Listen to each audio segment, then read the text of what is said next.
Hello, welcome to Prajim Technologies. I am Venkat. This is part 29 of SQL Server. In this session, we'll learn about all the mathematical functions that are available in SQL Server. We'll be looking at all these functions that you can see on the slide.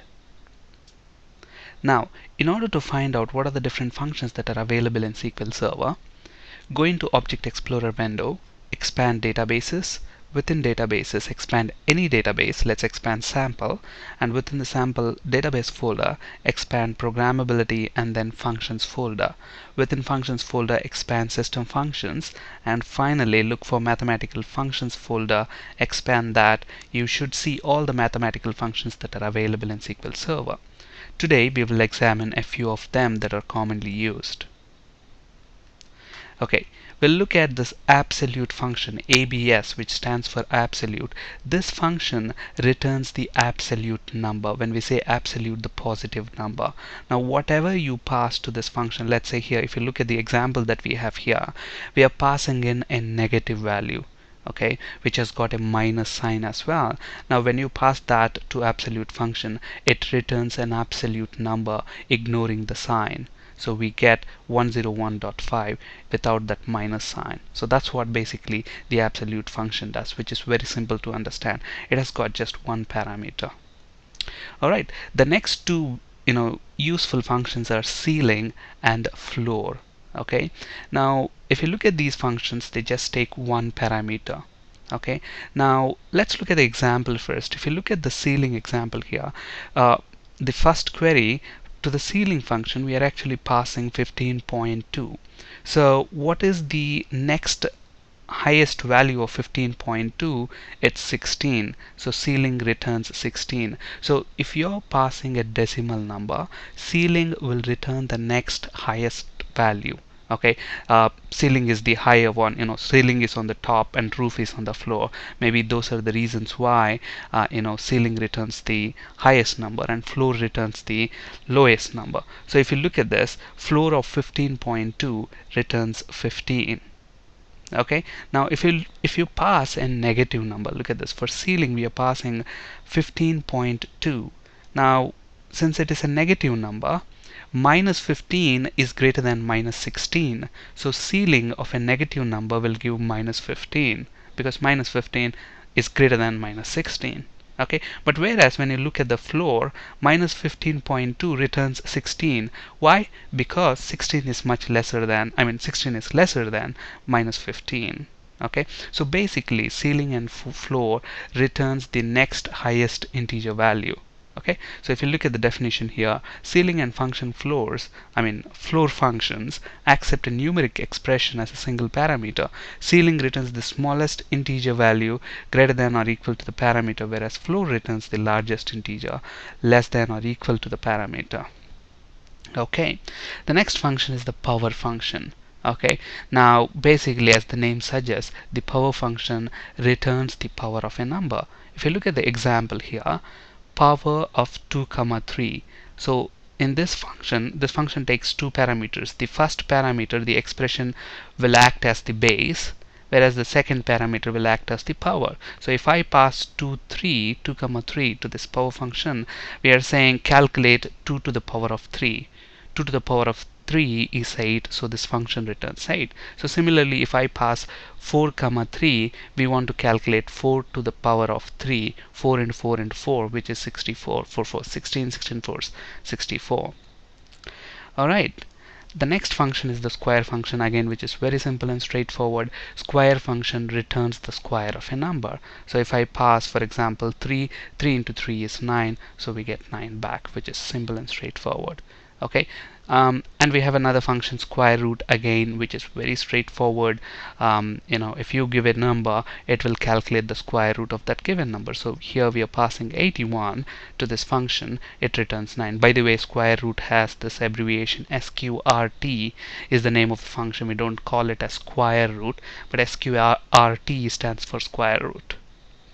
Okay, so the next useful function that we'll look at is the random function, rand function. Okay, so as the name says, random, it gives a random number between 0 and 1.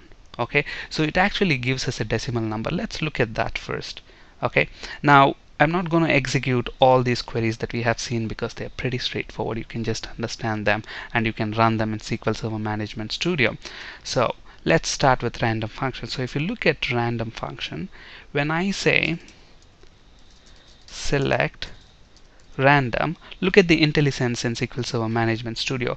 This is expecting an integer parameter, seed value. Now that is optional. So if you look at the documentation in MSDN, random of seed value parameter is within the square brackets. So anything within square brackets is optional according to the MSDN documentation. So we don't have to supply a value for the seed value parameter. Okay, so if we don't supply a value for seed parameter and I execute this function, look at this, I get a random number between 0 and 1. This will never cross 1. So when I execute it multiple times, look at the value, it gets changed every time I execute, and this value is between 0 and 1. And if you look at the way I'm calling this function, I'm not passing it any parameter. Now on the other hand, if I pass a seed value, so let's say I'm passing in seed value, and let me execute this. I executed this, I got some 713. I execute that again, look at that, I get the same number, it doesn't change. So if you supply a seed value and execute that query, no matter how many times you execute that, you end up getting the same value.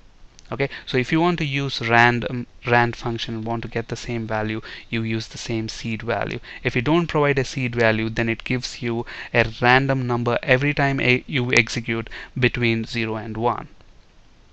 Okay, so the next question is, let's say I want to print a random number between 0 and 100. How do I do that? I can make use of the floor and rand functions, because look at this, every time I execute random function, what do I get? I get some random number. Okay, but my requirement here is to generate a random number between 1 and 100, and to do that, if I multiply this, whatever is returned by random number, if I multiply that with 100 and if I select the whole thing, look at what's going to happen. So I execute this, look at this, I get 34 point something, I execute that again, 21 point something, but I don't want the decimal part, I only want the the integer part. How do I do that? Maybe you can use ceiling or floor methods just to get the integral parts, the next integer. Okay, so I'm going to use the floor function maybe here. So it's going to knock off those decimal places and give me the integer. So when I execute that, I get 79, I execute again 50. So if you keep on executing that, you get different number, but it will always be between 1 and 100. Okay, between 0 and 100 rather. Alright, now let's say I want to print 10 random numbers between 1 and 100. If you want to print, just put that in a loop. So what are we doing here? We are creating a variable called counter of type integer, and then we are initializing that to 1, and we are checking, okay, is the counter value less than or equal to 10? So if it is, then we are having the same statement here, but instead of select, we are saying print the value and increment the counter value. If you don't have this line, this loop will become a never-ending loop. Okay, so obviously now when we execute this, you should see 10 random numbers between 1 and 100. I execute that again, you get a different set of 10 random numbers between 1 and 100. Now let's say I want 10 random numbers between 1 and 1000. Is it possible? Absolutely. Just multiply this by 1000 and you should get 10 random numbers between 1 and 1000. Okay, so that's about rand function. So remember, rand function returns a random float number between 0 and 1. Random function takes an optional seed parameter. When the seed value is supplied, the rand function always returns the same value for the same seed. Okay, if you want to generate a random number between 1 and 100, we have seen how to do that, and we also have seen how to print 10 random numbers between 1 and 100. The final function that we will look at today is round. This is very important function, and I believe every developer would have used this at least 1 or 2 times in their life in any project. Alright, so let's see what's the significance of this round function. Round function, as the name suggests, it rounds the number. Okay, now if I give it a decimal number, you can tell it, okay, round it to 2 places or 3 places. Now if you look at this function, it has got 3 parameters. Now rather than reading the description of these parameters, let's try to understand the role of these parameters with the help of practical examples. Okay, so if you look at the examples on the screen, this function, look at this. The first parameter is the number that I want to round. Actually, let's look at the second example first. So the first parameter is the number that I want to round. Okay, and the second parameter will tell, okay, you want to round this first number, but how many decimal places do you want to round that number to? Okay, so I want to round this number to 2 decimal places. That's what you are telling. Okay, so this number is 850.556, and you are saying I want to round this to 2 decimal places with the help of the second parameter. Okay, so obviously what happens, this will be rounded to 85. Actually, we picked the wrong example. Okay, now let's look at the first example itself, because we need to understand the role of this last parameter, which is nothing but the function parameter. And this parameter is optional. If you look at the first example, we haven't supplied 3 parameter, the third parameter there. We are supplying it only here. Now actually round function, it does two things. It either rounds the given number or it truncates the given number. Now, whether you want to round a given number or truncate a given number is controlled by this third parameter. So if you specify, 1 as the third parameter, then you're telling the round function, don't round it, truncate it. Truncate it to 2 decimal places. So anything after 2 decimal places, just ignore that. So it's saying truncate this 850.556 to 2 decimal places. So what it does is it converts this, it ignores this 6 and converts that to 0. So that's why we get 850.550.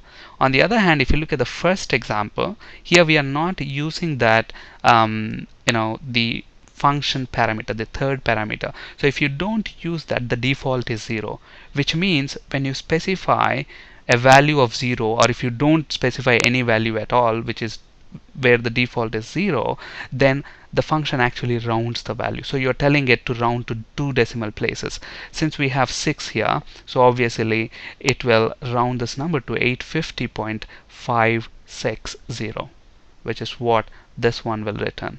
I hope this makes clear. The first parameter is the number that we want to round to. The second parameter is the length of the rounding. How many decimal places do you want to round to? And the third parameter is the function parameter, which you use to decide whether you want to round the number or truncate the number. A value of 0 indicates that you want to round it, and the default, if you don't specify, is 0.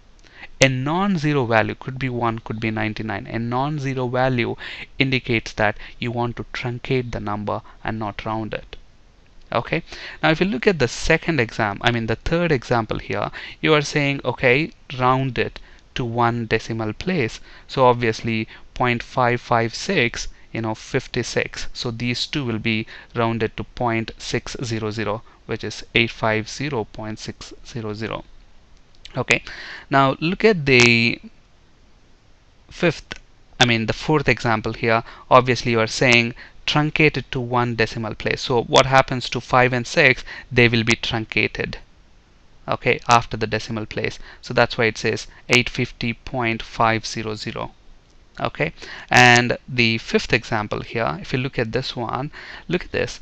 For the length parameter, this is important and interesting. For the length parameter, I'm saying I'm providing a negative value. So when you provide a negative value, you are asking the round function to round, the numbers or the digits left to the decimal point. Okay, so you're telling this round function to round these two places, 50, round these two numbers that are to the left of the decimal point. So what's going to happen? 50 will be rounded to 900, so 900.000. Okay, so when you specify a negative number, you are actually telling the round function to round the digits to the left of the decimal point. When you use a positive number, you're telling it to round the digits that are right to the decimal point. Okay, so this round function, there's almost anything that you can achieve, either rounding or truncation, with the help of these three parameters. Okay, and finally, the last example, if you look at it, you are saying it round the last, one digit to the left of the decimal place. Okay, so obviously it returns 850.000 because 0 and it's 5, so it just rounds that to 0 anyways, so we get 850.000. Alright, on this slide you can find resources for ASP.NET and C# interview questions. That's it for today. Thank you for listening. Have a great day.